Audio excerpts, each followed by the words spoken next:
पहली चुनौती ये होगी कि मर्यादा में रहना होगा, मर्यादा में रहना होगा।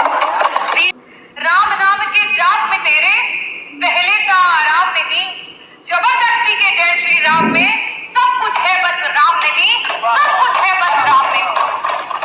आज आउटसोर्सिंग के नाम पर हमारे गरीब, हमारे देश की गरीब जनता को बंधुआ मजदूर बना दिया गया है। अध्यक्ष जी, आज 2-2 हजार की पगार पे उन लोगों से 8-8, 12-12 घंटे काम कराया जा रहा है। ये स्थिति है आपके सरकार। ना तो कोई नया एम्स दिखता है, ना तो कोई नया NIT दिखता है, ना IIT दिखता है, ना MIT दिखता है, और बहुत बड़ी पगार है लेकिन कुछ भी दिखाई नहीं देता।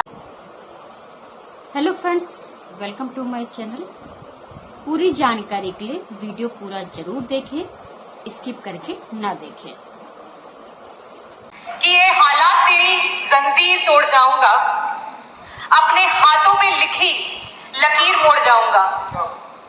देखते रह जाओगे आंखें फाड़ कर, देखते रह जाओगे आंखें फाड़ कर, तेरे सामने वो तस्वीर छोड़ जाऊंगा। और बाबा भीमराव अम्बेडकर जी ने वो तस्वीर छोड़ी, वो संविधान छोड़ा हमारे पास, और उस संविधान के नाते सर्वोच्च न्यायालय ने आदेश दिया और आज अयोध्या में रामलला विराजमान है और ये आपकी सरकार के उपस्थिति में है। मैं आपको बधाई देना चाहती हूँ। आज के युवा, ये एक बड़ी अच्छी कविता है, जरा गौर से सुनिएगा, बड़ी जरूरी। राम राम तो कह लोगे पर राम सा दुख भी सहना होगा, और पहली चुनौती ये होगी कि मर्यादा में रहना होगा, मर्यादा में रहना होगा। जीरो टॉलरेंस अगेंस्ट क्राइम का दावा देने वाली ये सरकार, राम राज का दावा देने वाली ये सरकार, आज जगह जगह पर खुलेआम जिस तरीके से दिन दहाड़े हत्याएं हो रही हैं, लूट हो रही है, महिलाओं के साथ दुष्कर्म हो रहे हैं।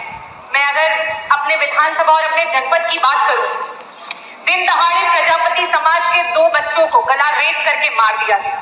एक पटेल समाज के डॉक्टर की दिन दहाड़े गोली मार करके हत्या कर दी गई। मेरी विधानसभा में विशुनपाल व्यक्ति की हत्या कर दी गई मार के, साथ ही साथ मधुनी विधानसभा में एक सुनार की गोली मार करके हत्या कर दी गई। अध्यक्ष जी, IIT BHU की एक छात्रा के साथ जो वारदात हुई वो किसी से छुपी नहीं है कि किस तरीके से उसके साथ सड़क पे खुलेआम दुष्कर्म किया गया, और ऐसी ना जाने कितनी हजारों वारदातें हैं जो रोज हुई जा रही। आप क्या कहते हैं, क्या ये पुलिस की नाकामी है, क्या ये पुलिस की गलती है, या ये उन युवाओं की गलती है जो आजकल क्राइम की ओर बढ़ता चला जाता है, जा रहा है, क्रिमिनल बनता चला जा रहा है? नहीं, ये आपकी सरकार की नाकामी, ये आपकी सरकार की गलती है जिसकी वजह से ये हो रहा है। आज जिस सरकार को शिक्षा की गुणवत्ता की तरफ सोचना चाहिए, जहां एक माँ बाप अपनी पूरी उम्र लगा देते हैं अपने बच्चे को एक बेहतर शिक्षा देने के लिए, लेकिन जब उस बच्चे का समय आता है तो ना उसके पास रोजगार है, ना उसके पास कारोबार है।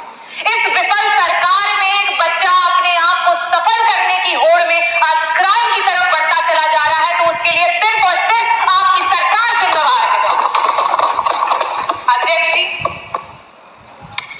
अगर मैं क्राइम की बात करूं तो उसकी पुष्टि यह भी करता है कि आज जब से भाजपा की सरकार आई है तब से अभी तक आपने, माननीय मुख्यमंत्री जी ने जो कहा है, एक एक बात को गौर से सुनिए। मुख्यमंत्री जी ने जो कहा है वो सही है या गलत है, आप सभी कमेंट करके जरूर बताएं। माननीय मुख्यमंत्री जी को क्या कहना चाहिए था, क्या नहीं कहना चाहिए था, माननीय मुख्यमंत्री जी ने क्या सही कहा है, क्या गलत कहा है, आप सभी अपनी राय जरूर दें।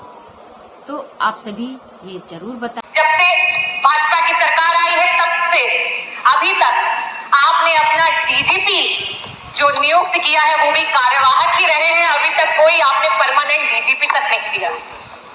अध्यक्ष महोदय, पुरुषोत्तम रामचंद्र जी की अगर हम बात करें तो रामचंद्र जी ने तो शबरी के जूठे बेर खाए थे। उन्होंने तो केवल सुग्रीव और हनुमान को गले लगाए, और साथ ही साथ चाहे वो अहिल्या हो या फिर वो निषाद राज, सबको अपना है। अगर वो चाहते तो वो रावण को हराने के लिए बड़े बड़े राजाओं के साथ संधि कर सकते थे, वो चाहते तो बड़ी बड़ी सेनाओं को ला सकते थे, लेकिन उनकी सेनाओं में कौन था? उनकी सेनाओं में थे वो गरीब, उनकी सेनाओं में थे वो दलित, उनकी सेनाओं में थे वो पिछड़े। उन्होंने उन्हें क्यों जोड़ा और उन्हें क्यों साथ लेकर के आए? वो इसलिए साथ लेकर के आए क्योंकि वो उन्हें यह एहसास कराना चाहते थे कि आपके अंदर वो ताकत है, आप सक्षम हैं, आप सशक्त हैं। आज रामराज का दावा करने वाली है सरकार पीडीए की, चाहे वो पिछड़ा हो, दलित हो, अल्पसंख्यक हो, आदिवासी हो, उसकी सबसे बड़ी दुश्मन बनी पड़ी है। आज अगर हम बात करें शिक्षा में, 69,000 शिक्षकों की भर्ती के घोटाले को आज तक कोई भूला नहीं है और बार बार इस सदन से उसकी गुहार लगाई जा रही है। आज अगर मेडिकल कॉलेजेस की बात करें, चाहे वो किंग जॉर्ज मेडिकल कॉलेज हो, चाहे वो आरएमएल हो, चाहे वो एसजीपीजीआई हो, आज ये अगर प्रोफेसर्स की भर्ती की बात आती है तो वहां जगह जगह पर आरक्षण का हनन हो रहा है और जगह जगह पर गलत तरीके से भर्तियां की जा रही हैं। आज भी 112 डायल की हमारी बच्चियां जो संवाद अधिकारी के रूप में काम करती थी, वो अपनी नौकरी के लिए गुहार लगा रही हैं। आज आउटसोर्सिंग के नाम पर हमारे देश की गरीब जनता को बंधुआ मजदूर बना दिया गया है। अध्यक्ष जी, आज 2-2 हजार की पगार पे उन लोगों से 8-8, 12-12 घंटे काम कराया जा रहा है। ये स्थिति है आपके सरकार। अध्यक्ष जी, बड़े बड़े वादे किए गए, इन्वेस्टर समिट मीट की बातें किए गए, ना जाने कितने हजारों करोड़ का इन्वेस्टमेंट आपकी सरकार लेकर के आई, लेकिन आज धरातल पर अगर देखा जाए तो ना भी इन 7 वर्षों में ना तो एक मल्टी स्पेशलिटी हॉस्पिटल दिखता है, ना तो कोई नया एम्स दिखता है, ना तो कोई नया एनआईटी दिखता है, ना आईआईटी दिखता है, ना एमआईटी दिखता है, और बहुत लंबी कतार है लेकिन कुछ भी दिखाई नहीं देता। आपके इन बड़े बड़े इन्वेस्टमेंट में रोजगार और व्यापार सिर्फ और सिर्फ कागजों पे दिखाई देते हैं, हकीकत में कहीं दिखाई नहीं देते। आज हमारे देश का युवा कुछ चंद पैसों के लिए अपने देश से पलायन करके दूसरे देश में जाने के लिए तैयार है। ये सच में बड़ा ही शर्मनाक है।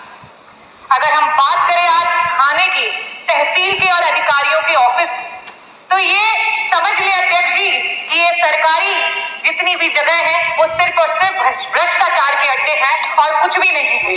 आज अगर जमीन का नाप होता है तो वो जमीन के नाप जो है वो मौखिक रूप में आदेश होते हैं। आज तो लिखित भी बंद हो गया है क्योंकि जब जितनी रिश्वत आती है उस हिसाब से ये नाम बदल जाते हैं। अध्यक्ष जी, ये आपकी सरकार बार बार जनता के मूलभूत अधिकारों के लिए जब भी विपक्ष ने आवाज उठाई है तो हमेशा ये आवाज आती है कि अरे जब बबूल लगाया तो आम कहां से पाओगे, जब बबूल लगाया तो आम कहां से पाओगे। जब से समाजवादी पार्टी की स्थापना हुई उस तब से लेकर के अध्यक्ष जी आज तक का अगर कार्यकाल देखा जाए तो अगर समाजवादी पार्टी ने 12 साल सत्ता पे राज किया है तो आपको 13 साल हो चुके हैं। और उसके बाद में आज आपको ये बता सकती हूँ कि समाजवादी पार्टी ने मेट्रो लाइन बनवाई, समाजवादी पार्टी ने एक्सप्रेसवे बनवाया, समाजवादी पार्टी ने गोमती रिवर फ्रंट बनवाया, एकाना बनवाया, मेदांता बनवाया, इलेक्ट्रिसिटी प्रोडक्शन यूनिट बनवाई। सबसे बड़ी बात, उन्होंने बच्चों को साक्षरता देने के लिए जगह जगह लैपटॉप बांटे, उन्होंने best park Janeshwar Mishra park बनवाया, उन्होंने पुलिस हेडक्वार्टर बनवाया, आज जहां पे सीएम बैठते हैं, लोक भवन बनवाया, एम्बुलेंस दिया और साथ ही साथ डायल 100 दिया जिसे आज आप 112 के नाम से इस्तेमाल कर रहे हैं। लेकिन अगर आप अपनी बात करें तो आपके पास आज भी सिर्फ कागज ही हैं और कुछ भी है नहीं आपके पास। तो सिर्फ कोई कागज लेकर के आप बैठे हैं और रामराज की बात करते हैं। और अध्यक्ष जी, अगर आज रामलला जी भी इन स्थितियों और परिस्थितियों में होते तो आज भारतीय जनता पार्टी की सरकार को यह अवश्य ही कहते कि राम राम के जाप में तेरे पहले सा आराम नहीं, राम नाम के जाप में तेरे पहले सा आराम नहीं, जबरदस्ती के जय श्री राम में सब कुछ है बस राम नहीं, सब कुछ है बस राम नहीं। मैं सिया राम को नमन करती हूँ। जय भीम, जय भारत, जय संविधान। आज उस समय कैबिनेट मंत्री थे। देखिए, कुछ चीजें तो बहुत होती हैं, भयो बिन होई न प्रीति, भगवान राम ने बात कही थी, मैं उस पर भी एक चर्चा करूंगा। उन्होंने, मैं आपको पूरी चौपाई सुना देता हूं। उन्होंने कहा था, विनय न मानत जलधि जड़, गए 3 दिन बोले राम सकोप तब।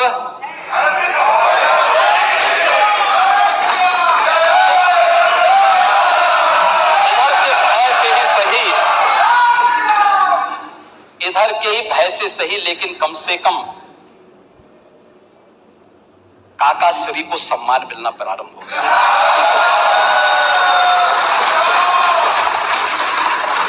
उन्होंने उस समय बहुत अच्छी टिप्पणी की थी। उन्होंने एक बात की थी, देखिए ये तो देखिए, ये नव भारत टाइम्स की वो है उस समय की। ये है 16 फरवरी 2014, और उस समय उन्होंने कहा था, हमेशा अच्छी नीयत से खेलना चाहिए।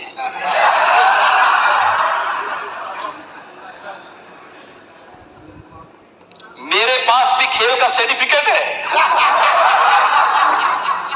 और मैं आज भी खेल रहा हूं। हालांकि मंजिल तक पहुंचने के लिए खेल के साथ साथ दांव पेच भी आने चाहिए।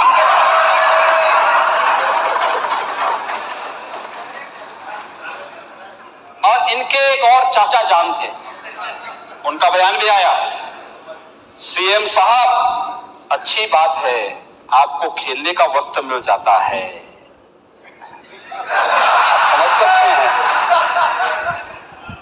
खुदा न खास्ता आप हार जाते तो मैं यही कहता कि अधिकारियों का ध्यान खेल पर ज्यादा है, काम पर कम। अधिकारी हार गए तो माना जा सकता कि थोड़ा बहुत काम कर रहे हैं। आप जान ही रहे हैं कौन